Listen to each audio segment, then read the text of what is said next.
mari kita dengan sungguh-sungguh ya beribadah kepada Tuhan. Haleluya. Dan saya memberi judul apa yang menjadi bacaan renungan kita adalah berlayar di tengah badai. Ya, saya sendiri juga dari sana, dari yang menerjang badai itu di lautan. Haleluya. Semangat Ibu Bapak kekasih di dalam Tuhan ya. Saya selalu menghimbau bersemangatlah di dalam Tuhan. Sebab orang yang bersemangat, kata firman Tuhan, dapat menanggung penderitaannya. Ya. Puji Tuhan, kita akan bacakan 2 Korintus pasal yang 11 ayat 23 sampai dengan 28. Saya bacakan firman Tuhan, apakah mereka pelayan Kristus? Aku berkata seperti orang gila. Aku lebih lagi, aku lebih banyak berjeri lelah, lebih sering di dalam penjara, didera di luar batas, kerap kali dalam bahaya maut. Ya, kita mungkin belum sampai ke sana. 5 kali aku disesa orang Yahudi, setiap kali 40 kurang 1 pukulan. 3 kali aku didera, 1 kali aku dilempari dengan batu, 3 kali mengalami karam kapal, sehari semalam aku terkatung-katung di tengah laut. Dalam perjalananku, aku sering diancam bahaya banjir dan bahaya penyamun, bahaya dari pihak orang-orang Yahudi dan dari pihak orang-orang bukan Yahudi. Bahaya di kota, bahaya di padang gurun, bahaya di tengah laut, dan bahaya dari pihak saudara-saudara palsu. Aku banyak berjeri lelah dan bekerja berat. Kerap kali aku tidak tidur, aku lapar dan dahaga. Kerap kali aku berpuasa kedinginan dan tanpa pakaian. Dan dengan tidak menyebut banyak hal lain lagi, urusanku sehari-hari yaitu untuk memelihara semua jemaat-jemaat. Puji nama Tuhan. Kalau kita membaca, merenungkan dengan baik kebenaran firman Tuhan ini, ya, Rasul Paulus sudah menjadi contoh buat setiap kita bahwa kehidupan mengiring Tuhan itu tidaklah gampang, tidaklah semudah yang kita pikirkan. Amin. Maka firman Tuhan berkata, aku mengutus kamu seperti domba ke tengah-tengah serigala. Ya, Amin. supaya apa? Kita bisa menyadari bahwa hidup kita untuk mengiring Tuhan atau di dalam Tuhan Yesus ini adalah hidup sebuah perjuangan. Amin. Ya, berlayar di tengah badai, Ibu Bapak kekasih di dalam Tuhan, itu bukan saja untuk sebagian orang. Bersiaplah kalau memang itu juga diluaskan atas setiap kita. Ya, kalau diluaskan Tuhan untuk terjadi atas setiap saudara dan saya, maka kita sudah tahu bahwa bahwa kita ada di tengah-tengah badai kehidupan karena kita orang yang percaya kepada Tuhan Yesus Kristus. Amin. Ya, aku berkata seperti orang gila, kata firman Tuhan. Rasul Paulus menyatakan, aku lebih banyak berjeri lelah. Ya, di akhir zaman ini, Ibu Bapak kekasih, jangan mengharap terlalu banyak untuk kita hidup tenang kalau kita ada sungguh-sungguh di dalam Tuhan. Beda kalau nggak sungguh-sungguh ya. Beda. Ya, kita ada kalanya harus menerima, dirugikan, ya, dicemooh. Bahkan tidak sedikit kalau kita bertetangga dengan orang-orang yang di luar Tuhan, kita harus ada merasakan ya perbedaan. Kita mengalami penderitaan, Bu Bapak, kekasih. Ya. Mari tetap kita berjuang. Kita tetap menjadi teladan yang boleh dilihat mereka. Bukan sekedar berkata. Berkata dari belakang mimbar atau seperti ini terlalu gampang. Tapi untuk menunjukkan firman Tuhan lewat karakter kehidupan kita, itu perlu perjuangan, Ibu Bapak kekasih dalam Tuhan. Ya. Dan biarlah kita menjadi gambaran Tuhan, firman Tuhan yang hidup, yang sungguh-sungguh kepada Tuhan. Pasti Tuhan berkata, digenapi firman Tuhan yang berkata, aku turut bekerja. Yang mengasihi Tuhan, pasti Tuhan turut bekerja. Mendatangkan kebaikan. Dan bekerja di dalam segala sesuatu. Di dalam segala hal. Tapi ada perkataan, bagi setiap orang yang mengasihi dia, dia turut bekerja. Amin. Dan aku tidak akan membiarkan engkau ya sekali-kali, dan tidak pernah meninggalkan engkau. Nah, di dalamnya juga bagi setiap kita yang mengasihi Tuhan. Amin. Sebab ada bagian Tuhan dan juga ada bagian saudara dan saya dalam kehidupan ini. Nah, lebih sering di dalam penjara, kata firman Tuhan. Didera di luar batas, kerap kali dalam bahaya maut. Ya, hidup di akhir zaman ini, Ibu Bapak kekasih di dalam Tuhan. Semakin terasalah bahwa kehidupan itu, kalau kita baca di jemaat mula-mula, itu akan terjadi juga di hari-hari terakhir ini, Bu Bapak. Maka kita ada berlayar di tengah badai. Bahkan kalau kita memang mau sungguh-sungguh di dalam Tuhan, kita ada sebetulnya di atas badai. Badai boleh ada, tetapi kita ada di atasnya. Sebagaimana Raja Wali, semakin ada badai, semakin dia naik tinggi. Demikian juga Ibu Bapak kekasih di dalam Tuhan bersama saya juga. Ya, badai bukan menjadikan kita kendor, mundur daripada Tuhan, tapi kita semakin naik terbang tinggi bersama-sama dengan Tuhan. Ya. Naik bersama-sama dengan Tuhan. Badai bukan menjadi penghalang untuk Tuhan mengasihi saudara dan saya, tetapi membuat kita semakin terbang tinggi. Haleluya.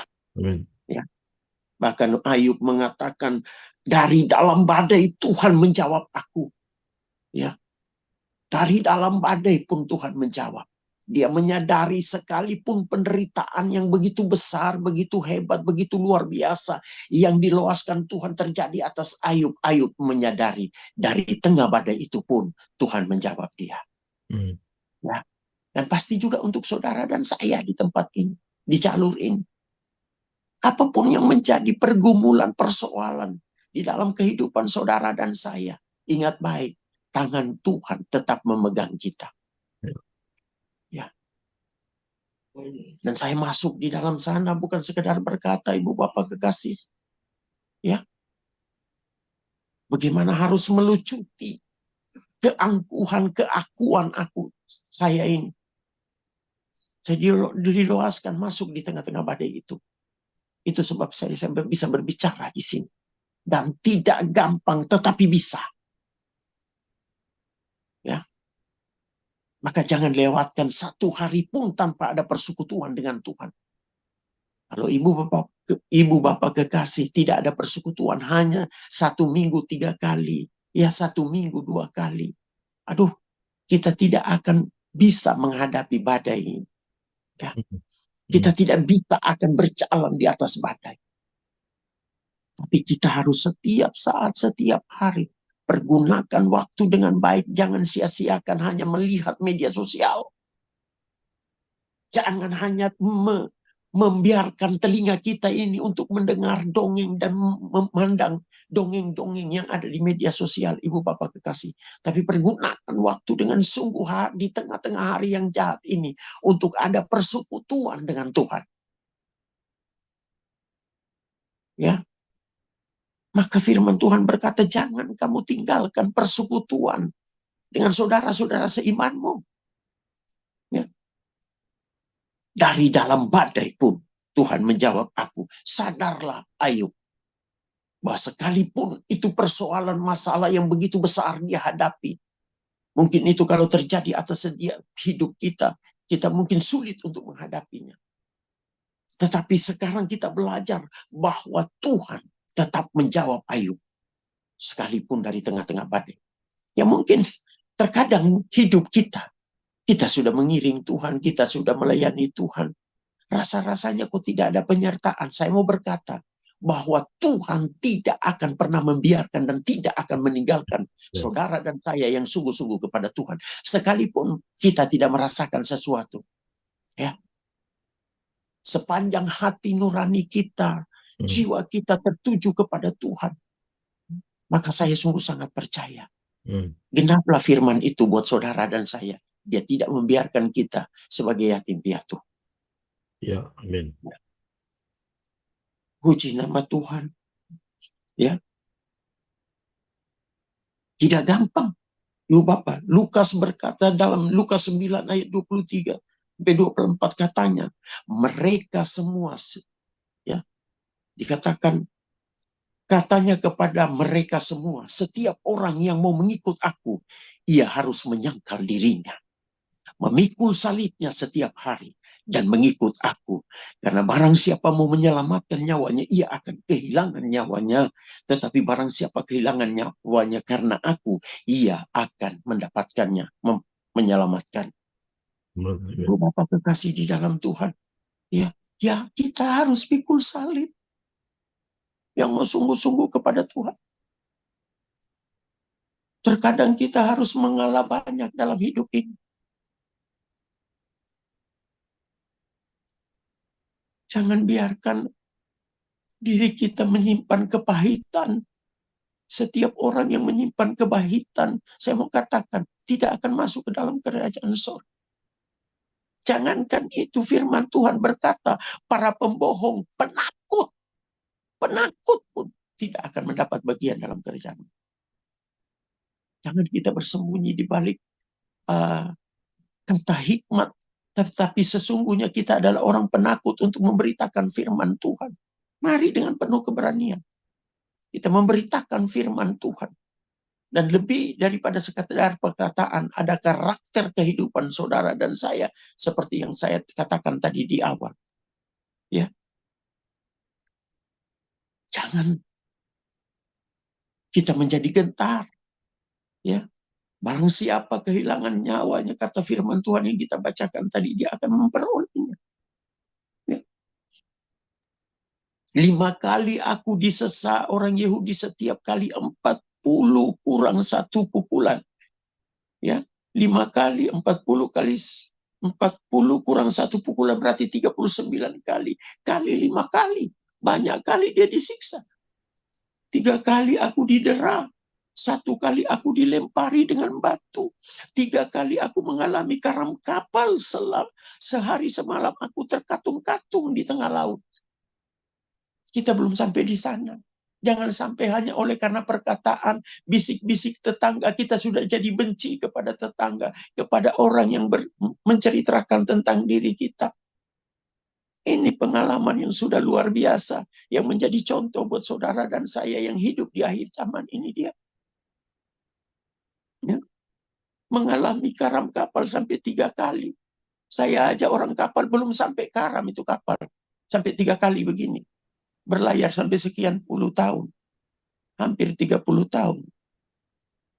Ini dia kesian hamba Tuhan yang berlayar oleh karena mau menginjil. Mengalami karam kapal. Tetapi ingat ibu bapak saudara kekasih di dalam Tuhan. Saudara yang sungguh-sungguh sama Tuhan. Saya yang sungguh-sungguh sama Tuhan. Itu sangat berharga di mata Tuhan. Amen. Sangat berharga di mata Tuhan. Kenapa? Satu di antara karam kapal yang dikatakan dan terkatung-katung oleh Rasul Paulus ini. Malaikat Tuhan bukan datang kepada nakodanya atau awak kapalnya, tetapi kepada orang yang berharga di hadapan Tuhan, yaitu Rasul Paulus. Apa dikatakan malaikat Tuhan itu? Oleh karena engkaulah, maka 276 orang yang ada di atas kapal ini diselamatkan. Berharga saudara dan saya di mata Tuhan. Ya. Amen. Malaikat Tuhan datang bukan kepada ahli yang membawa kapalnya, kepada jurumudi, kepada perwiranya, atau kepada nakodanya. Tapi dia datang kepada anak kekasihnya Allah, yaitu Rasul Paulus. Dengan menyatakan bahwa oleh karena engkaulah, maka semua orang di atas kapal ini diselamatkan. Ya. Betapa luar biasanya kalau kita yang sungguh-sungguh kepada Tuhan. Lewat tangan-tangan kita, ada banyak orang yang disembuhkan. Ada banyak orang yang diselamatkan. Ya. Sehingga sampai kepada orang-orang yang di Pulau Malta itu, di mana kapal terkandas itu dia. Ya. Itu juga diselamatkan oleh karena Rasul Paulus. Mereka mendengar kebenaran firman Tuhan. Karena mereka melihat bagaimana seorang Rasul Paulus, ya, Ketika karam kapalnya dipatok ularnya, tadinya dikatakan bahwa orang-orang mengatakan, ini oleh karena dosanya terlalu banyak, ya, sehingga dia dipatok ular. Tetapi ketika beberapa saat, beberapa waktu, dia tidak apa-apa, apa dikatakan dia adalah seorang dewa. Banyak orang yang bertobat oleh karenanya. Sekalipun ibu bapak saudara saya mengalami banyak proses penderitaan dalam kehidupan ini karena Tuhan Yesus, dengar baik bahwa Tuhan selalu senantiasa ada di dalam kehidupan kita sebagaimana halnya Rasul Paulus. Dalam perjalananku aku seringkali diancam bahaya banjir dan bahaya penyamun, bahaya dari pihak orang-orang Yahudi dan dari pihak orang-orang bukan Yahudi, bahaya di kota, bahaya di padang gurun, bahaya di tengah laut, dan bahaya dari pihak saudara-saudara palsu. Aku banyak berjeri lelah dan bekerja berat. Ya,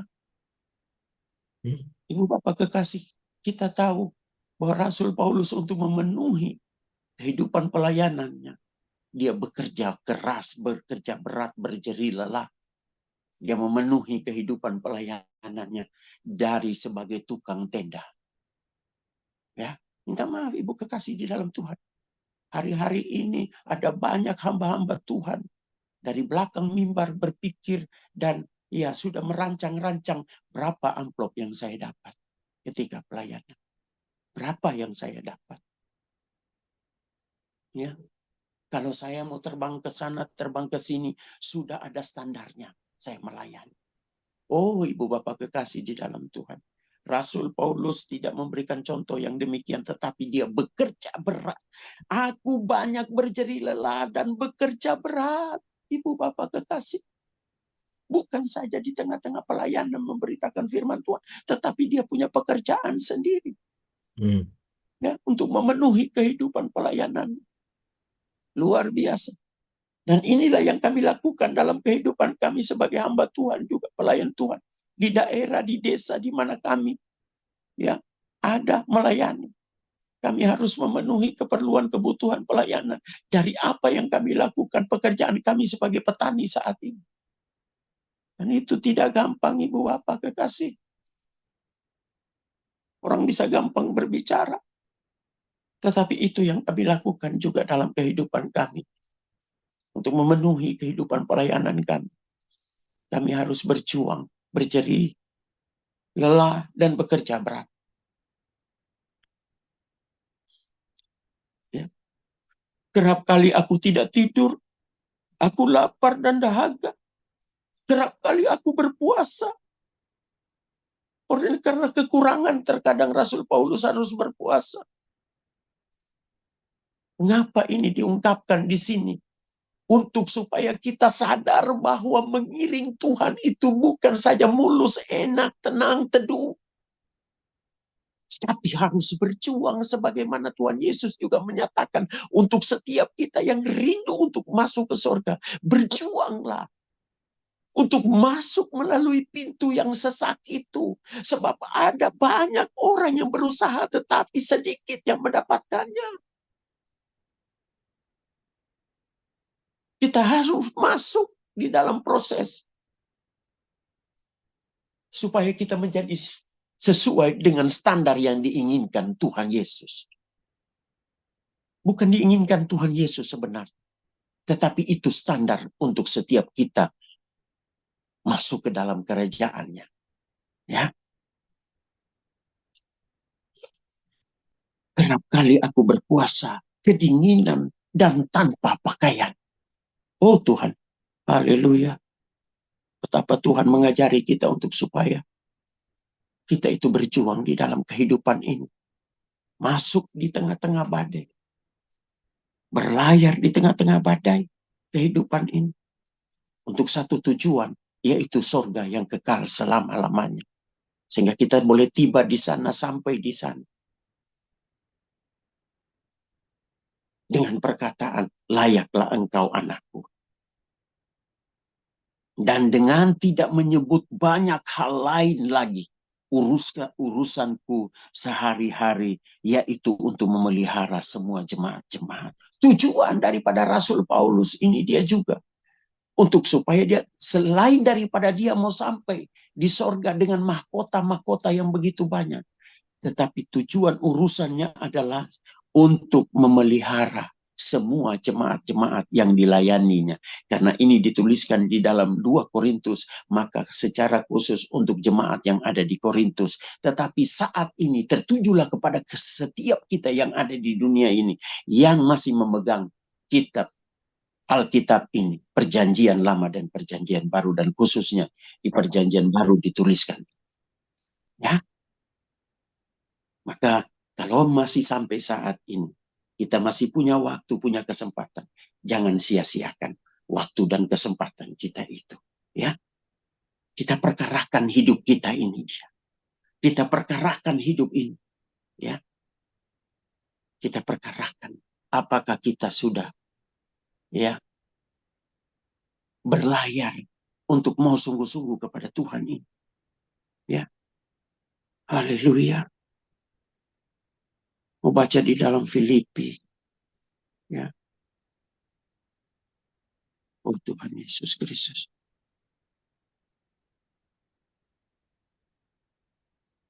Filipi pasal yang keempat dikatakan, ayatnya yang ke-12 dan 13, apa dikatakan firman Tuhan? Aku tahu, kata Rasul Paulus, apa itu kekurangan, dan aku tahu apa itu kelimpahan.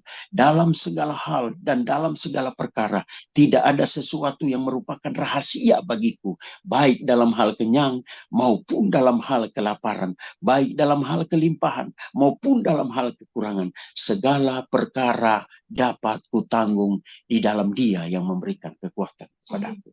Haleluya. Ya, dia tahu. Haleluya. Tuhan. Kalau dalam bahasa Indonesia masa kininya saya membacakannya lebih lagi. Saya sudah mengalami hidup serba kekurangan, kata Rasul Paulus. Dan juga hidup dengan berkelimpahan. Saya sudah alami dan saya sudah tahu itu. Saya sudah mengenal rahasianya untuk menghadapi keadaan yang bagaimanapun juga.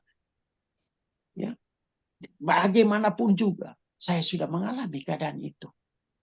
Baik keadaan makmur, baik keadaan miskin, baik keadaan mewah maupun keadaan berkekurangan. Aku sudah alami semuanya itu. Amin, amin. Luar biasa Tuhan memilih Rasul Paulus. Ya, sudah mengerti apa itu kelebihan, apa itu kekurangan, apa itu penderitaan. Dia sudah masuk dalam proses itu. Dia sudah berlayar di tengah-tengah badai itu. Ya. Maka supaya kalau keadaan itu juga ada menimpa bagian daripada keadaan itu, kita tidak mengalami seperti yang Rasul Paulus alami ini. Tapi ada bagian yang seperti Rasul Paulus ini alami. Kalau itu diluaskan Tuhan terjadi atas hidup saudara, Bapak kekasih dan ibu-ibu kekasih di dalam Tuhan, maka kita sudah bisa belajar dari Rasul Paulus ini dia. Karena dia mengatakan, aku sudah alami itu keadaan kelebihan, keadaan kekurangan, hal makmur, hal miskin, mewah, berkekurangan. Saya sudah alami dalam hidup ini. Tapi semuanya itu, ya, semuanya hal-hal mewah yang dia alami di dalam hidupnya. Ya, hal-hal yang mewah sebelum dia mengenal Kristus, menjadikan Kristus sebagai Tuhan dan Juru Selamatnya. Dia katakan, setelah dia kenal Tuhan Yesus, itu semua kuanggap sampah. Ya, setelah aku kenal Tuhan Yesus. Dia masuk dalam proses penderitaan. Karena untuk mengikis karakter kehidupan bawaannya. Saudara kekasih. Di dalam kehidupan ibu bapak kekasih saudara. Ya, demikian juga saya. Kita ada karakter bawaan yang tidak seiring dengan kebenaran firman Tuhan yang kita harus bereskan dalam hidup. Saya nggak tahu apa karakter itu atas ibu bapak kekasih. Ya, tetapi kita semua punya. Ketika saya belum mengenal Tuhan Yesus, saya adalah pemadat, saya adalah pemabuk, saya adalah hal-hal lain buruk. Tapi ketika saya terima Tuhan Yesus sebagai Tuhan dan Juru Selamat, hal yang utama berhenti adalah mabuk-mabukan dan rokok itu. Saya lepas total. Nah, mungkin ibu bapak kekasih ada hal-hal yang seperti itu. Ya mungkin kita tidak merokok, tidak pemabuk, tapi kita adalah penggosip. Mari lepaskan itu. Jangan lagi tunggu waktu. Mungkin kita adalah wanita atau laki-laki yang suka mengerumpi tentang orang-orang lain. Ya. Atau tangan kita itu nakal. Ada orang-orang yang sudah di hidupnya di dalam Tuhan masih menjadi ya tangannya nakal, masuk supermarket sampai ada yang ketangkap. Itu minta maaf saudara saya sendiri. Dia nyimpan di sana, nyimpan di sini. Akhirnya ketahuan di CCTV. Dia nggak tahu persis dulu. Nah kalau masih ada yang begini, yang bukan kita punya, kita masih mau mengambil, mengingini, lepaskan semua. Ini karakter buruk. Itu baru karakter bawaan, belum lagi badai yang kita hadapi dari luar sana atau dari anak-anak kita yang kita sudah nasihati tetapi masih terlibat narkoba dan lain sebagainya. Mulai daripada diri kita. Kita tidak bisa menyatakan sama anak kita, sama pasangan kita, kamu harus bertobat. Bertobat itu dimulai daripada diri sendiri. Bereskan dulu diri sendiri. Kalau kita menyampaikan urusan bertobat orang lain, yang kita sudah sampaikan lewat kebenaran firman Tuhan, tentunya juga lewat karakter hidup kita. Kalau mereka juga belum bertobat, itu bukan urusan saudara dan saya. Ya, mempertobatkan orang itu tidak semudah yang kita pikirkan. Ada yang mudah, tetapi ada yang memang sulit. Ya. Dia sudah mengalami kehidupan yang berkelimpahan itu di dalam Tuhan. Dia sudah mengalami itu hidup miskin. Rasul Paulus sudah berjalan di tengah badai. Sudah berlayar di tengah badai. Dan mengakhiri hidupnya. Dibunuh oleh orang-orang yang tidak senang apa yang diberitakan. Ya. Haleluya. Haleluya. Ya. Jikalau seorang datang kepadaku, ia tidak membenci bapaknya, tidak membenci istrinya, tidak membenci ibunya, anak-anaknya, saudaranya laki-laki, saudaranya perempuan, bahkan nyawa sendiri, ia tidak dapat menjadi muridku. Betapa ini. Kalau kita artikan secara hurufiah, maka kita tidak akan mengerti ini. Ya, karena membenci harus. Tetapi firman Tuhan tidak mengajari kita untuk membenci apalagi pasangan kita, orang tua kita, sanak saudara kita. Tetapi Tuhan maksudkan supaya kita mengutamakan Tuhan. Ya, kasihilah Tuhan Allahmu dengan segenap akal budimu, dengan segenap hatimu, jiwamu. Kalau itu sudah ada di dalam kehidupan setiap kita yang terus berusaha untuk mengasihi Tuhan Allah kita, maka pastinya setiap orang yang mengasihi Allah dengan cara yang demikian, transfer itu juga ada kepada keluarganya, apalagi pasangan hidupnya adalah menjadi nomor 2. Ya. Tapi nomor 1 adalah Tuhan. Pasangan kita nomor 2. Kita harus tahu hierarkinya untuk mengasihi itu. Ya, bukan berarti kita diajari membenci. Tetapi yang utama adalah kasihi. Yang kedua yang sama dengan itu hukumnya adalah kasihilah sesamamu manusia. Haleluya. Barang siapa tidak memikul salibnya dan mengikut aku, ia tidak dapat menjadi muridku. Betapa Tuhan menuntut sama kita, ya, untuk supaya kita bisa mengasihi Tuhan lebih utama. Menyayangi Tuhan lebih utama. Ya. Di dalam kehidupan ini. Sehingga sekali kalau kita sudah ada terikat dengan Tuhan, hati kita terpaut dengan Tuhan, keintiman kita selalu punya waktu setiap harinya untuk bersekutu dengan Tuhan, maka Tuhan tidak akan membiarkan kita sendirian. Kita senantiasa disertai dan dikasihi oleh Tuhan. Tuhan Yesus adalah luar biasa. Tuhan Yesus sangat menyayangi, mengasihi setiap kita. Jangan biarkan waktu kita hanya terbuang dengan sia-sia. Ya. Mari kita pertanyakan kepada diri kita, ya. Sebagaimana lagu pujian yang mengatakan, apakah engkau sungguh, ya Tuhan, mengasihi Tuhan. Katakan itu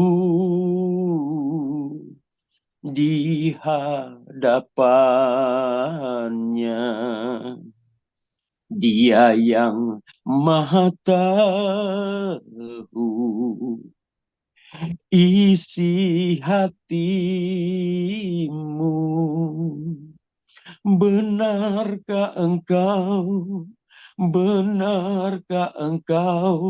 mengasihi Tuhan?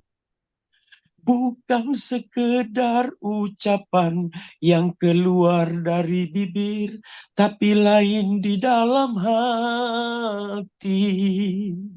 Di hadapan manusia, boleh kau bersandiwara, tapi jangan kepada Tuhan.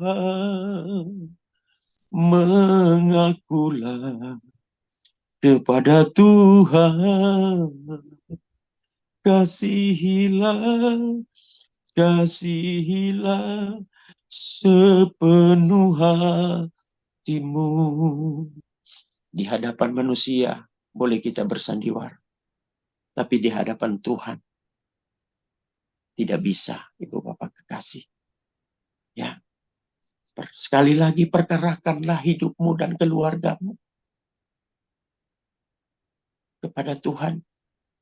Pastikan untuk dirimu dan keluargamu punya waktu untuk ada bersekutu dengan Tuhan atau ada mesbah keluarga. Di nama Tuhan, ya, Tuhan Yesus sangat mengasihi setiap kita. Saya akhiri dengan kesaksian. Ya, kami melayani di salah satu desa, ya, merintis selama baru 2 tahun lebih ini dia, ya, dengan harus kami yang membiayai ini, ya. Kami juga membangun tempat rumah ibadah yang sangat sederhana, ya.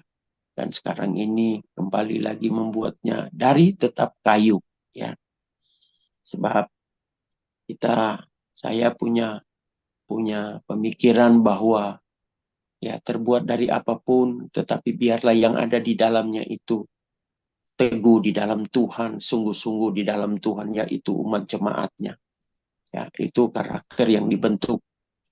Ya, puji nama Tuhan, sudah berjalan dengan baik adanya oleh karena pertolongan Tuhan.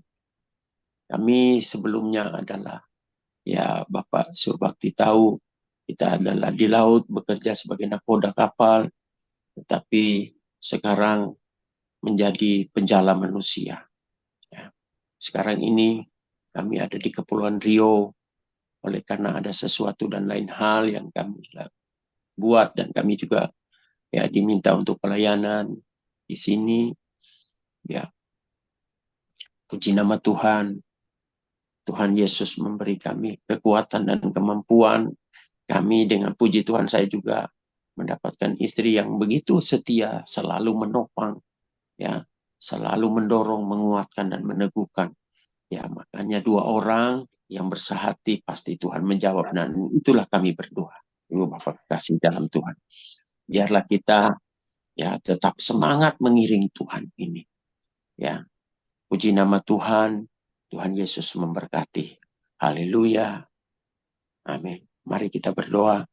Bapa kekal di dalam sorga, hamba-Mu sudah berhenti berbicara, tetapi Engkau Allah Tuhan yang tidak pernah berhenti sampai di sini saja.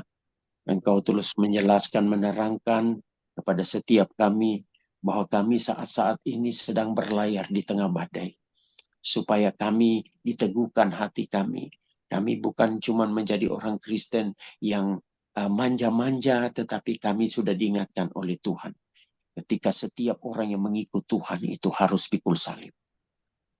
Supaya kami sadar ketika ada sesuatu yang menerpa hidup kami sudah diingatkan oleh Tuhan, dan Tuhan yang memberikan kekuatan, Tuhan yang berhadapan dengan lawan-lawan atau siapapun yang mencoba mengkhianati hidup kami. Tuhanlah yang menjadi lawannya.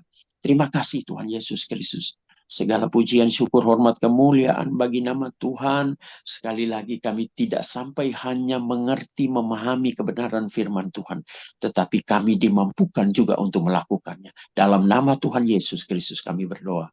Haleluya. Amin. Serahkan sama host.